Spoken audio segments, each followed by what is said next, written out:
시작하겠습니다.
첫 번째 에피소드, 송시열의 시. 때는 1669년 현종 10년, 광통교의 석상을 바라보며 슬픔에 젖은 우왕 송시열이 한탄한다. 병풍석들도 슬퍼하며 거꾸로 앉아있는 부처님. 송시열은 오늘도 현종을 찾아가 청을 하는 중. 조선 건국에 있어 일조하는 공신이 여럿입니다. 그중 지대한 공을 세우신 선배 현비가 마땅한 예우도 받지 아니하고 철저히 외면받고 있습니다. 이에 읍소드립니다.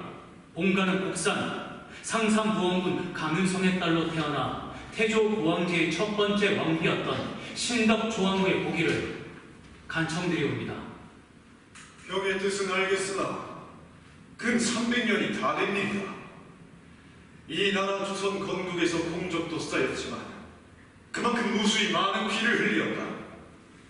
신덕 왕후의 꿈을 복해하는 것은 아니다. 허나 종묘의 그분의 위패를 모시는 것 또한 선대 왕조의 뜻과 명을 이어가는 것이니 신중하지 않을 수 없다. 태종 대왕께서는 위대한 업적과 지극한 효성으로 천국을 이룩하셨습니다. 질서가 정연하고 순리가 올바른 세상을 만드셨지요. 다만 유독 신덕 왕후의 묘는 합당한 예우를 받지 못하고 계십니다. 종묘 제례조차 제외되어 사후에도 능력을 당하고 있습니다. 이는 예의 참 뜻을 따르지 못해 벌어진 참사이옵니다. 신덕 왕후의 묘를 도성 밖으로 이관했을 적에는 충분한 사유가 있었을 터. 수백 년이 지난 일을 뒤집고 복원한다는 것이 옳은가? 그것이 선대 왕조의 정통성을 부정한 것과 무엇이 다를 수냐? 이제라도 바로 잡자는 말씀이옵니다. 신덕 왕후가 정비였고 죽어서 종로를 받았으며 태묘에 배양되지 못한다면 어찌 천추의 한이 되지 않겠습니까? 다시 한번 아뢰옵기를 봉가는 복산, 상삼부엉군 강윤성의 딸로 태어나 태조 왕기의 첫 번째 왕비였던 신덕 조왕후의 부기를 간청드리옵니다. 두 번째 에피소드, 신덕 왕후 추상존호 옥책. 송시환은 과거로 돌아가 신덕 왕후 강씨를 직접 만나게 된다. 흥천사의 중소리가 들리고 신덕 왕후가 등장한다. 혹시 이 글귀를 읽을 수 있겠느냐? 너는 어릴 적부터 총명하여 스스로 깨우치고 일러주지 않아도 통달했느니라. 너는 사리가 밝아 많은 이들이 너를 따랐구나. 그러니까 갑작스럽게 세상을 떠났을 때 온 세상은 슬픔에 잠기었다. 태조 계비 신덕 왕후 추상존호 옥책으로 읽히옵니다. 맞습니까? 이 옥책이 혹여나 두렵지는 않느냐? 생에 무수한 시련이 있을 터인데 한낱 글자가 두렵겠습니까? 허나 어떤 연유로 모르시는지요? 설령 옥책의 주인을 알게 된다면 거리낄 것이 있나이까? 혹여나 이 옥책이 제 것입니까? 금빛 나무가지로 숨은 붉은 빛의 옥책감으로 조선 왕국의 뜻을 같이 했던 너의 공덕을 이제야 기린다. 서모의 예로 잿밥을 올리고 종묘 제례에 제외되었던 지옥을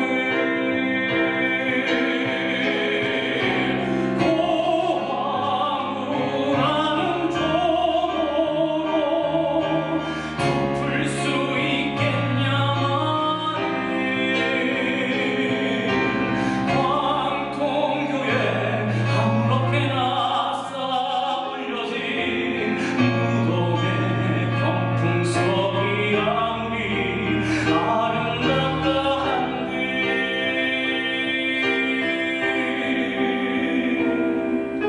수백 년 장가를 맞으며 갈길 요요히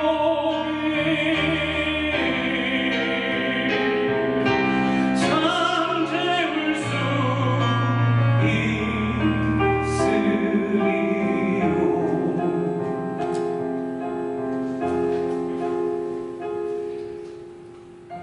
이 옥책함을 받을 것이냐? 받으면 어떻게 되는 것이오? 써지고 박혀진 역사는 온전히 너의 것이 된다. 받지 않으면 어떻게 되는 것이오? 역사를 비켜봐 아마도 평화로운 삶을 살게 될 것이다. 여인으로 태어나 본분을 다해 남편을 보필하고 나라 동적에 일조할 수 있다면 이만큼 값진 일이 또 어디 있겠습니까? 평화로운 삶일지언정 역사의 뒤안길로 사라지느니 제게 떨어진 숙명을 맞닥뜨리고 감내할 것입니다. 물러서지 않겠습니다. 그것을 제게 주십시오. 계비의 추상 종호가 아우새겨진 이 옥책을 받겠습니다. 세 번째 에피소드, 만남, 버들잎 설화. 4월의 어느 날 우물가에 앉아있는 신덕왕후. 이성기가 지친 행색으로 등장하여 잠시 숨을 돌린다. 그 모습을 바라보는 신덕왕후. 봄내음이 가득한 따스한 어느 날 살랑살랑 부는 봄바람이 여인의 마음을 스치니 마음으로 만개하는구나. 4월이 됐다. 동쪽까지 열었던 산천이 높고 꽃이 피던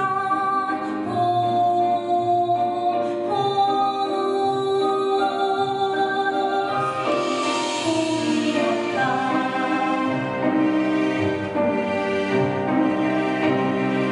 한 바가지 두 바가지 물을 길어 올리다. 깨끗한 소매 위에 땀 닦고 한 바가지 두 바가지 물을 길어 올리다. 산천 흐르는 꽃이 눈부셔 눈을 질끈 감았구나. 한 바가지 두 바가지 항아리 받쳐 들지.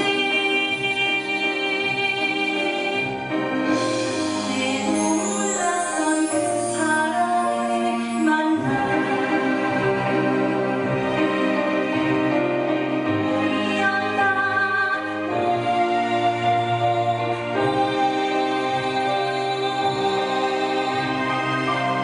봄이었다. 꽃이 피던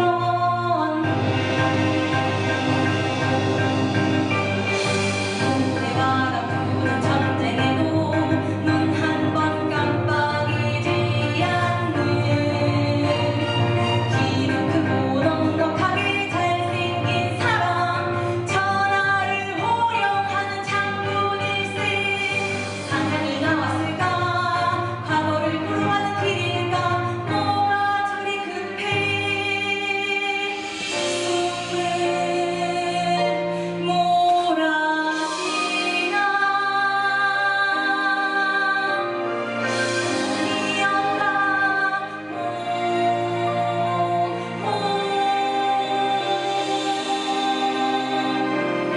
봄이었다. 꽃이 피던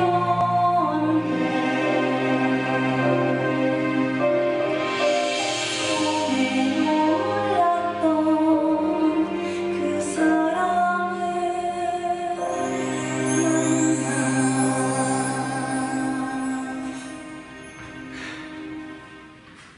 내 갈증이 나서 그러니 물 한 잔만 얻읍시다. 물을 한 잔 없자니? 이건 내 물이 아닌데. 이것이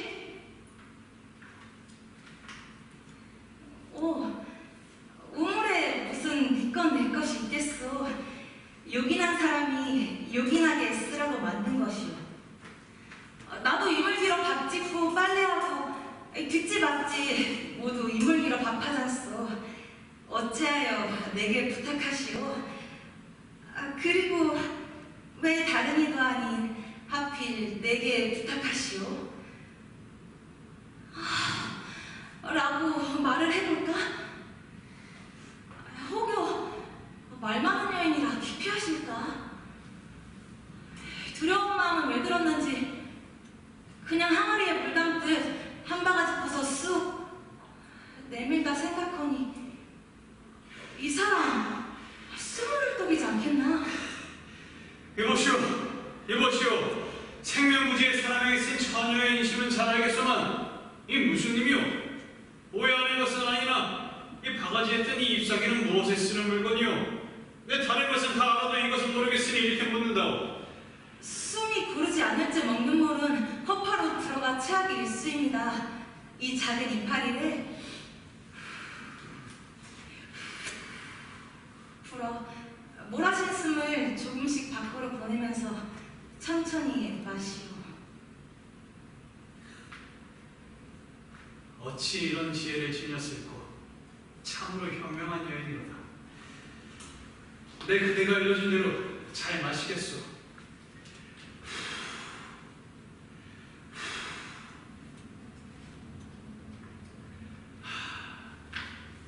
물이 아주 달구나.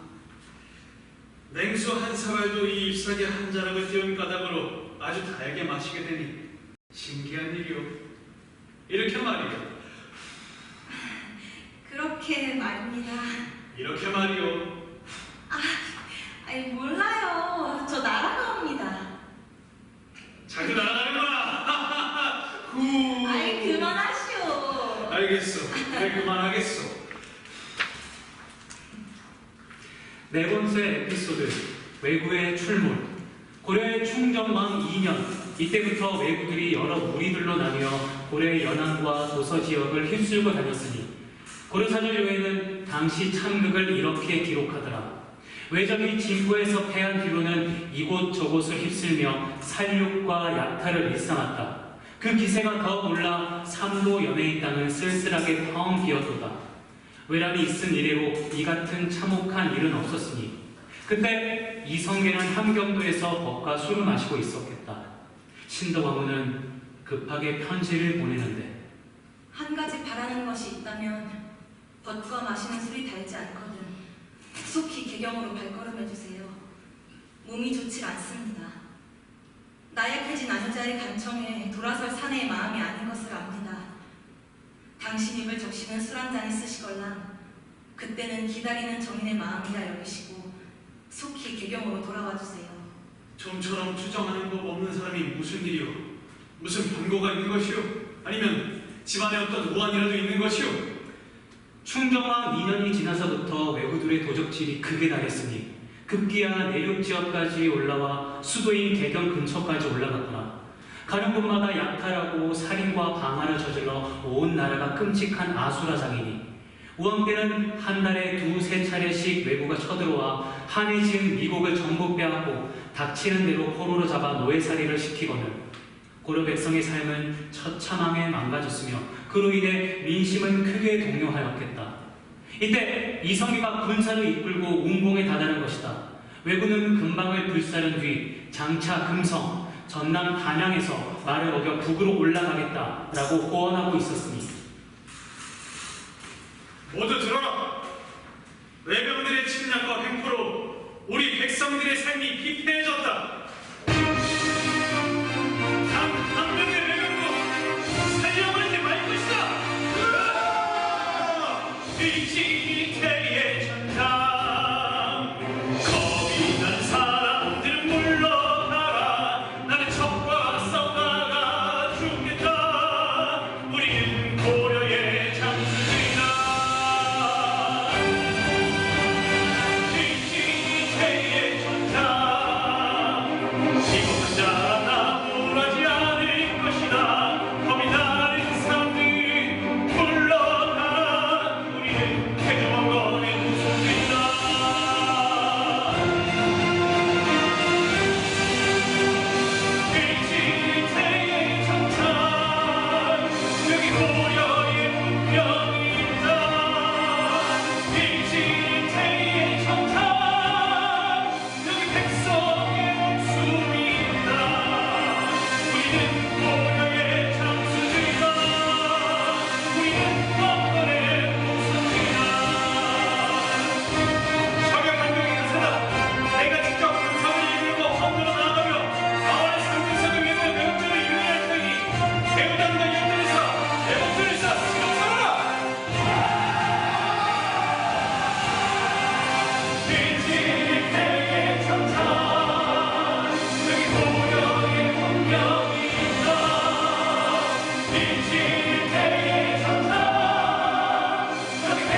적장 황산 전투를 승리로 이끈 태조 이성계이니 태조실록에 이르면 적군이 통곡하니 그 소리가 만 마리의 소 울음소리, 수억 마리의 돼지 멱다는 소리와 같았다. 그뿐만이 아니었다. 당시 전산 외부의 피로 지리산 아래 냇물이 붉게 물들어 강물이 흘러 넘쳤다고 한다. 멀리서 소식을 들은 신덕 왕후는 이성계를 기다리는데 몸이 성치 않다고 개경으로 부른 이유를 이제 알았소.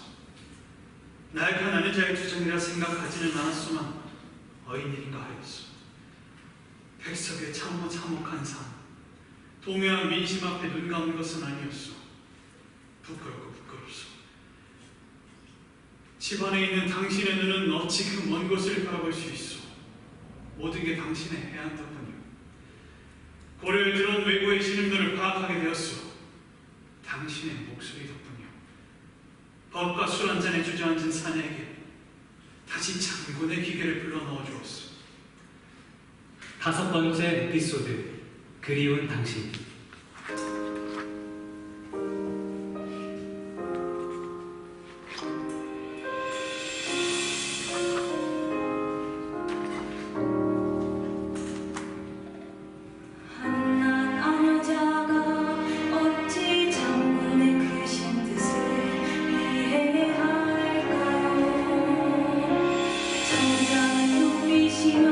나라를 굳건히 지키시는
불어 오라신 숨을 조금씩 밖으로 보내면서 천천히 물을 마시오.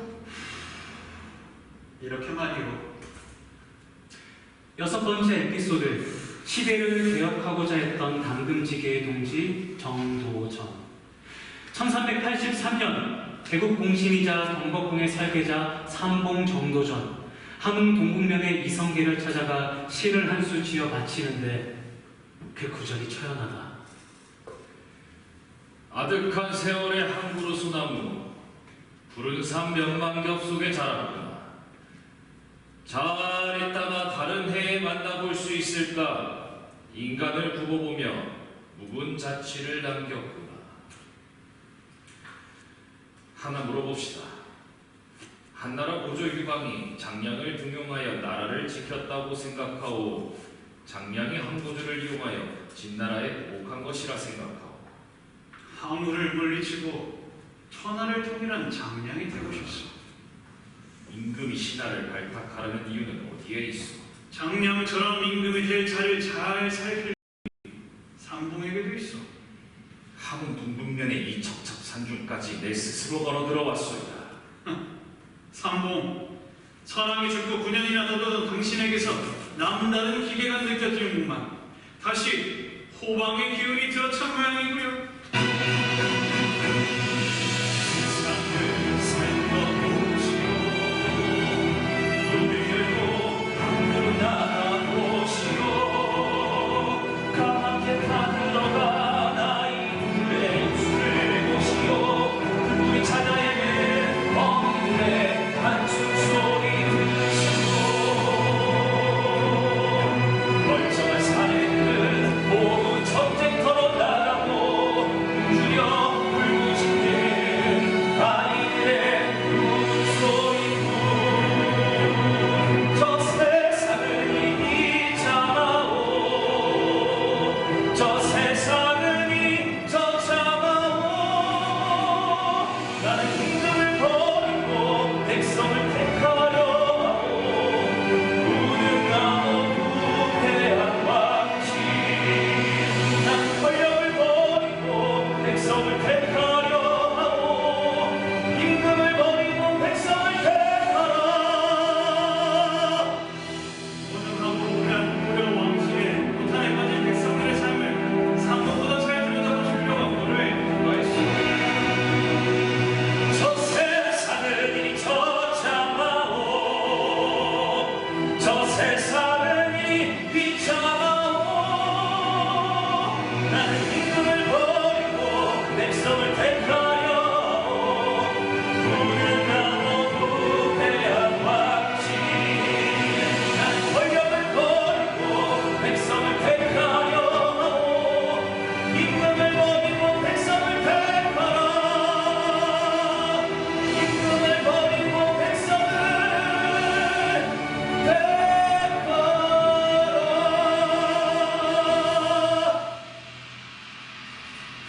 일곱 번째 에피소드, 당금지계의 동지 정몽주 그리고 그의 야심. 백성이 잘 사는 나라를 만들고자 다짐했던 정몽주, 이성계와 의기를 투합하였던 생사의 동지 정몽주. 이성계는 정몽주의 학문과 인품을 존경했고 그를 통해 참 군주가 되기로 결심하였으나 정몽주는 이성계의 사람이 되길 꺼려하니 이를 어찌할 것인가. 어머니, 아버지가 말에서 떨어져 골짜기에 빠졌다고 합니다. 다리 골적에 의식불명이라고 합니다. 반대파들이 움직이기 전이다. 네가 직접 가서 아버지를 모셔와라. 길은 두 갈래로 나눠라. 네가 탄방인 서문으로, 아버지는 동문으로 들어와야 한다. 30분 안에 돌아오지 않으면 이 집은 무덤이 될 것이다. 이번 중에 실례합니다. 장군님의 사냥 소식이 안 좋다 하여 문안을 드리러 왔소. 장군은 잠드셨소. 대신 이 차나 드시오. 염려 마시오. 이 잔은 제가 먼저 마시겠습니다. 안심이 되시오면 차를 한 잔 내어드려도 괜찮으신지요? 마음은 알겠습니다. 그러나 차를 우릴 만큼 시간이 넉넉하지 않을 것 같군요. 장군이 쾌차하게 시간이 걸린다면 또 다른 피바람을 불러드릴지도. 장군의 부인인 한씨가 상을 치러 상중이지만 죽은 어미보다 살아계신 아비를 지키는 것도 자식의 몫이지요. 부인님 차자는 단순한 차자이 아니군요. 그 안에는 마치 시퍼런 칼날이 보이는 듯하오. 아녀자 주제에 어찌 칼을 품고 대신을 마주할 수 있단 말입니까? 허나 그 말씀이 욕되시지 않도록 과찬으로 받아들이겠소. 신덕원과 이렇게 시간을 보는 동안 이성계가 몸을 회복한다. 몸을 회복한 이성계가 이방원의 부축을 받으며 일어선다. 황주에서의 사냥이 해가 되었습니다. 질퍽한 길은 둘러가야 되는데 그것이 말의 책임이겠소. 병난구에 누워 계시다기에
인생의 법과 천천기수의 원수는 한 끗 차이요. 한국인 차이. 오름이 있고 구름이 있어. 도저히 이 나라가 포기가 안 되십니까? 내가 나도 자란 나라다. 나와 내 가족과 내 동지들이 길러낸 이 땅을 이 나라와 조정을 등진다면 이 어찌 도리가 할 수 있겠는가? 저에게 백성을 팔지 말라 하시었습니다. 하여 저는 다시 백성들을 잘 살펴봤습니다. 그런데 백성들은 말입니다. 실은 이 나라의 주인이 어찌되든 연연치 않더이다. 감히 무슨 그 백성들이 새 나라를 원하기라도 한단 말이냐? 백성에게 필요한 건 새로운 나라니 왕이니 이런 게 아니라 살아남는 것입니다. 지금 나라 형국이 어떻습니까? 백성들이 살아갈 만한 지경입니까? 보은 선생과 삼봉 스승님 두 분이 저리 얽혀 손을 맞잡고 백성들에게 생생한 삶을 지켜주시오. 그리되면 선생께서 그리 중시하는 역사를 누가 감히 하찮은 북끝 하나로 욕볼 수 있단 말입니다. 백성들의 삶과 희망을 자네의 궤변으로 둔갑시키지 말게. 그들이 원하는 것은 생존이지 세상을 뒤집는 것이 아닐세. 그럴싸한 명분으로 고려 왕조를 뒤바꾸고 나라에 혼란을 주는 것이야말로 권력을 가진 자들의 노름일 뿐이네. 어떤 백성이 자기 피를 흘리며 왕권을 기웃들고자 나선단 말인가? 결국 자네가 얻고 싶은 건 피를 볼 수 있는 야욕에 지나지 않아. 안 그럴까? 백성들에게는 이런들 어떠하며 저런들 무슨 상관이겠습니까? 본 선생 말대로 왕권이 뒤바뀌든 빛칠각 잔치를 하든 어떻습니까? 백성들은 그저 살아남아 우리 자손들도 이 땅을 누리고 사는 것이 중요합니다. 말씀해보시죠. 이런들 어떠하며 저런들 어떠하니 만수상 드렁치 얽혀진 들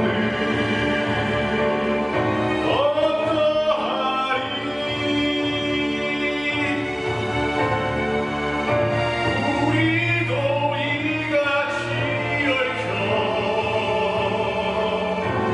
백년까지 누리보자.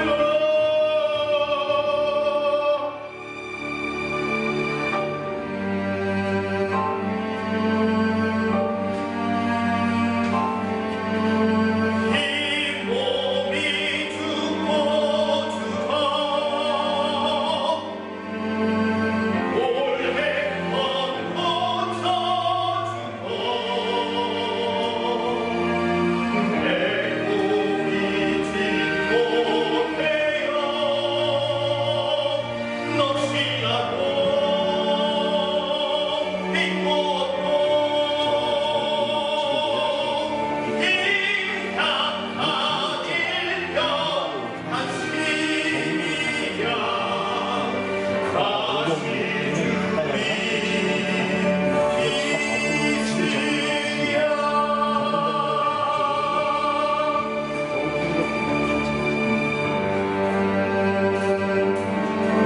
여덟 번째 에피소드 조선 건국을 위한 희생과 갈등. 1392년 고려 공양왕 4년 4월 4일 저녁 정몽주는 이성계를 만나고 정황을 살피고 귀가하던 중 개성 선주교에서 이방원의 문객 조영규를 마주하게 된다. 궁사가 말을 저격하여 넘어뜨리자 낙마한 정몽주에게 철퇴를 내리쳤고 이때 그가 흘린 피가 교각에 튀어 선열이 낭자하였도다. 그 핏빛 서막이 고려와 이방원을 움직이게 몰아쳤다. 100번 고쳐 죽는다고 하셨습니다. 사약을 마시고 죽고 싶은 심정이다. 말에서 떨어져 도망가는 사람을 다시 쫓아가서 죽여야 했느냐? 임향한 일편단심이라 하였습니다. 몽주는 한순간도 아버지를 근심하지 않았습니다. 한순간도 근심하지 않았습니다. 이미 엎질러진 물 주워 담을 수 있느냐? 주워 담고 싶으십니까? 조선의 개국이 시작되었습니다. 여기가 조선입니다. 아버지의 나라, 여기가 조선입니다. 고려가 아니라 고조선을 계승할 겁니다. 여기가 조선입니다. 아버지의 나라, 조선입니다. 아홉 번째 에피소드 조선의 건국 그리고 신덕왕후와 이방원의 갈등. 조선이 건국하자 삼봉 정도전은 한양 도성, 북악산 아래를 궁궐토로 지목하였다. 제왕은 북쪽에 앉아 남쪽을 바라봐야 하니 북악산을 주산으로 삼아 전조후시, 앞은 조정, 뒤는 시작, 좌묘 우사, 왼쪽은 종묘, 오른쪽은 사직단이라는 유교적 이상도시를 만들고자 하였다. 허나 역사가 어디 바라던 대로 흘러가던가 상저필쇠, 성한 것은 반드시 쇠퇴하게 되었으니 게다가 신덕왕과 이방원의 갈등은 점점 심해지는데 동국면 도순군사 함흥으로 아버지는 내가 외구를 무찌를 때도 정몽주의 갈라를 막을 때도 함흥이란 말 없었어. 함흥의 동국면 도순문사, 그건 아버지가 아니라 임금의 어머니요. 아니 어머니의 명이요. 어린 방석이 세자가 될 수 있도록 하시는 걸 나는 다 알고 있어. 얘기에 쓰여있네. 부모 모두 생존한 자가 종묘를 잇는다고. 네 어머니는 이미 하늘에 계시다. 하지만 나는 살아서 방석의 어머니다. 내 어머니의 삶 중에 당신은 뭐라고 하셨어? 해주로 가서 아버지를 지키라고 하셨습니다.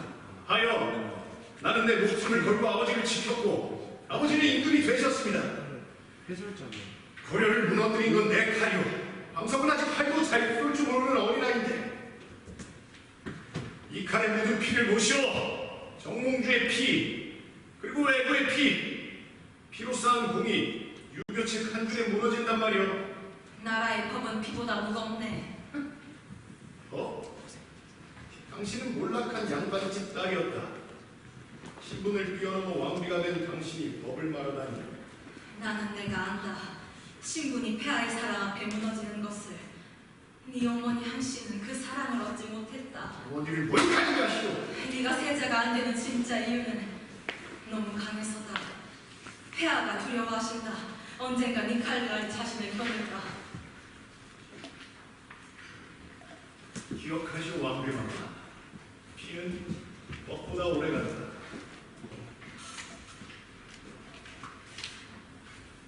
1391년 태조 임금의 첫 번째 신왕 한씨가 동국면에서 승하셨고 이듬해 1392년 새나라 조선이 건국되오니 계비로서 조선의 첫 번째 왕비가 되었다. 그러나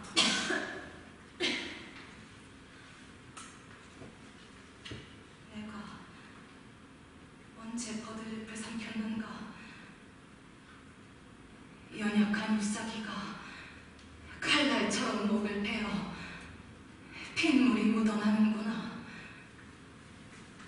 조금 전 방원이가 오기 전 긴장한 마음이 들킨 냉수에 이 커다란 이파리가 들어갔나. 방원이 그 피비린내나는 놈에게 세자 자리를 못 주고 어린 내 아들 방석에게 준다는 소리가 차마 입 밖으로 나오지 않을까. 냉수를 몇 삽을 들이켰더니 거기에 이 이파리가 딸려 들어갔구나. 헌데 이 작은 이파리가 이 속을 베고 도로 뱉어지는 게 내 마음이 급해 이불을 마시고도 체하다니 이게 무슨 연고인가. 10번째 에피소드 신덕왕의 죽음. 금슬지라 검은고와 비파의 조화로운 소리라고 했던가. 한 사람이 검은고면 또 다른 사람은 비파였으니 둘이 합해야 천상의 조화로운 소리라고 했다. 대나무 잎에 바람 스며들듯 나는 비파의 소리. 사라진 검은고의 노래를 들어본 적이 있으신지?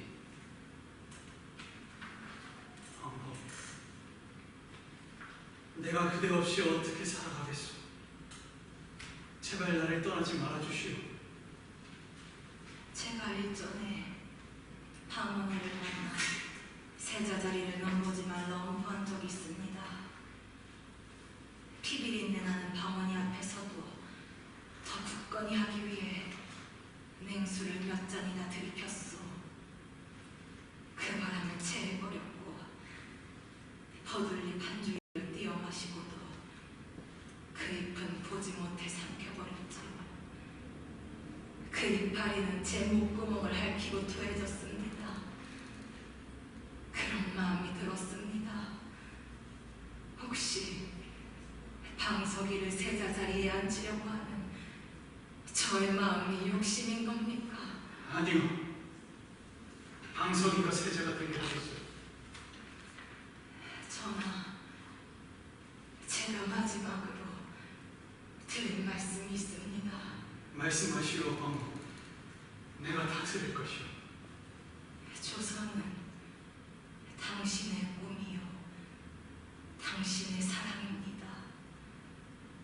전하, 제가 떠나도 조선을 굳건히 지켜주십시오.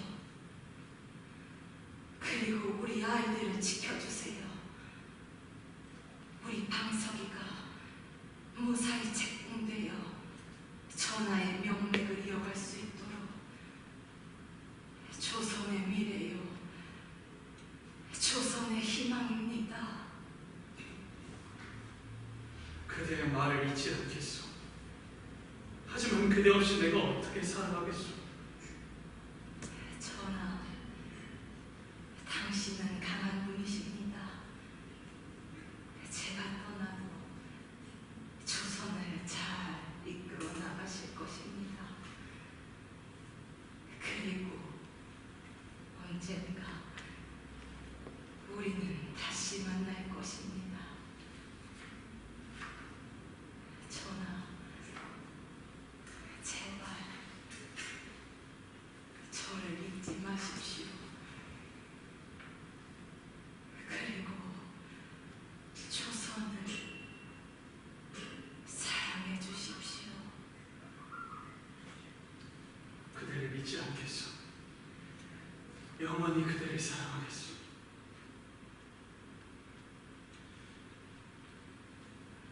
그대 없이 어떻게 살아가겠는가? 그대는 나의 반쪽이었는데. 태조 6년 신덕왕후를 기리기 위해 흥천사가 건립되었겠다. 이성계는 흥천사에서 들려오는 종소리를 들어야 비로소 잠자리에 들었다 하고, 대나무 잎에 바람 스며들듯 나는 비파의 소리, 사라진 검은고의 노래를 들어본 적이 있으신지? 내 아내인 강씨에게 신덕황후라는 시호를 내리고 경복궁에서 내려다 보이는 한성부 서부 치연방에 신덕왕후 강씨의 묘를 만들고 정명이란 느모를 내더라. 이 당신이 황망하게 떠나가십니까? 태어나고 죽는 것이 한번 깜빡이 차례. 하지만 어찌 이리 황망하게 떠나십니까? 당신과 함께 세운 조선의 앞날이 궁금치 않으셨습니까? 당신의 아들이 이끄는 조선이 보고 싶지 않으셨습니까? 그대는 나의 아내요, 새로운 역사를 꿈꾸던 친구요. 그대는 나의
유교적 이상을 실현해야 합니다.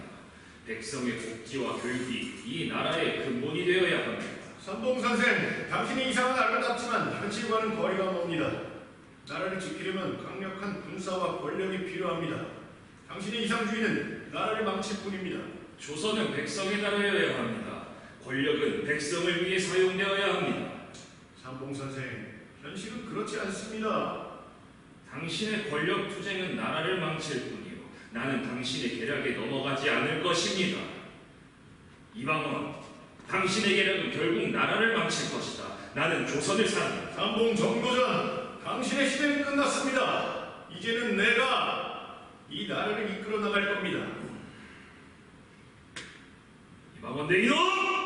저리 비키지 못하느냐? 새로운 조선이 시작되었습니다. 자네 무슨 정신으로 이러는 게? 역사를 만들고 있지 않습니까? 삼봉이 쥐새끼처럼 도망가야지요. 자네 혼자서 이 형국을 이끌 수 있을 것 같나? 망자가 시대를 이끌어서야 되겠습니까? 시대는 산자가 이끌어가야지요. 삼봉, 이제 그만하시지요. 이방원은 칼로 정도전을 찌른다. 여기까지 오더라. 고단했네. 12번째 에피소드. 이방원에 의해 바뀐 세상. 왕자의 날. 신덕왕, 자신 욕심에 꿰어 그대로 하직을 할 줄이야.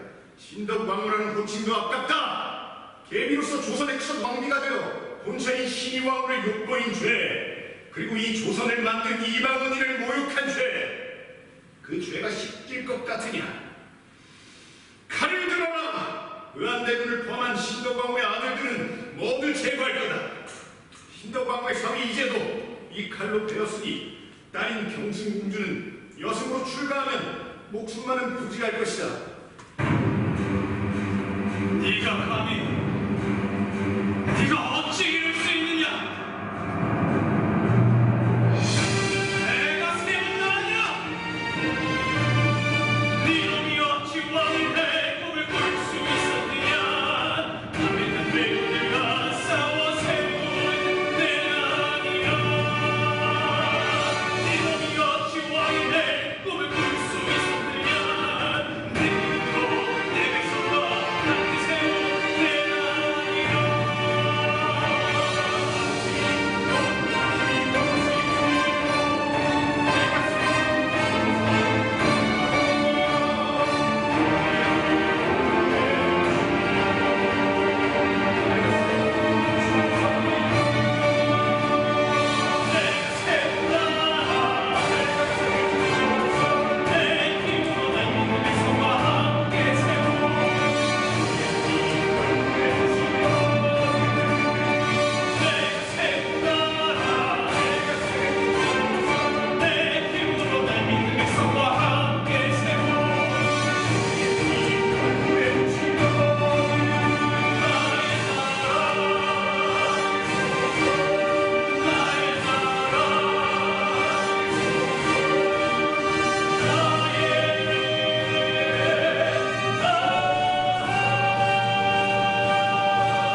아버지가 어찌 제게 이러실 수 있단 말이오.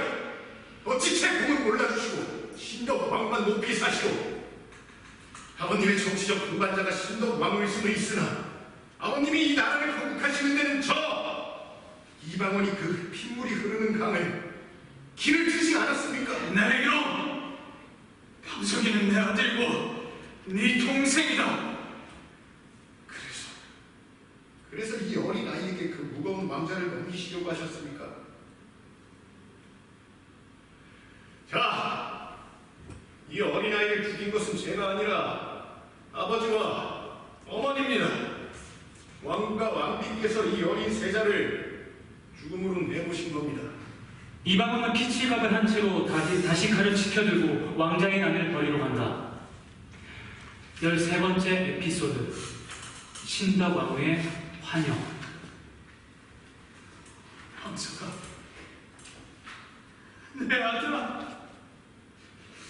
이방원, 네 피로 네 동생의 원한을 갚으리라. 전하, 그 칼 내려놓으소서.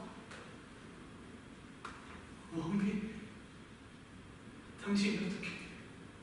달이 가득 차면 잊힌 사랑이 영혼을 부르지요. 이 머리카락 하나하나가 우리가 함께한 계절이 옵니다. 기억하시오? 우물가에서 처음 만났을 때 이 우물물이 왜 이리 달까? 장군의 목마름이 달게 하였지요. 그 물 이제는 피로 변했군. 전하의 분노는 사랑의 이면이옵니다. 이때 창밖으로 이방원의 그림자가 스쳐 지나간다. 저 배신자는 그 아이도 당신의 피옵니다. 미움은 사랑을 배반한 자식이지. 이방원의 칼날은 자신을 찌를 뿐 내버려 두소서. 가지 마라. 다시 떠나는 나는 저는 간 적 없나이다. 흥청사 종소리마다 제 숨결이 울리리다. 조선을 보시오. 우리가 꿈꾼 땅을 피로 물들지 말게 하소서. 약속하마. 다시는 피로 역사에 쓰지 않겠노라. 14번째 에피소드 광통교. 신덕왕후가 보게 된 것은 계비가 승하하시고도 270년이 지난 현종 때 일이었으니 종묘에 신덕왕후의 위패가 모셔지던 날 거센 비가 몰아치더라. 비가 올 것입니다. 태조 황제 이전에도 없었고 태조 황제 이후에도 없을 많은 비가 흘러 온 도성을 적실 것이니 종묘는 태조 왕후를 종묘에 배양해 차자를 올릴 것이며 바다는 저작거리에 수로를 만들어 황후의 눈물이 지나갈 길을 트시고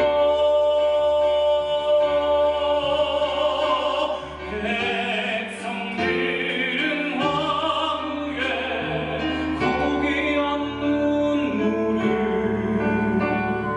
사이오 받지 마셔야 하오. 조선 건국 후 묘소조차 잊혀졌던 조선의 첫 번째 왕비 신덕왕후는 300년 만에 복귀돼 제자리를 찾게 되는데 정릉을 대수하고 제사 지내는 날 11월 겨울인데도 불구하고 소낙비가 내려 정릉 골짜기를 흠뻑 적셔주니 사람들은 이 비를 신덕왕후 강씨의 원한을 씻어주는 세원우라고 하였더라.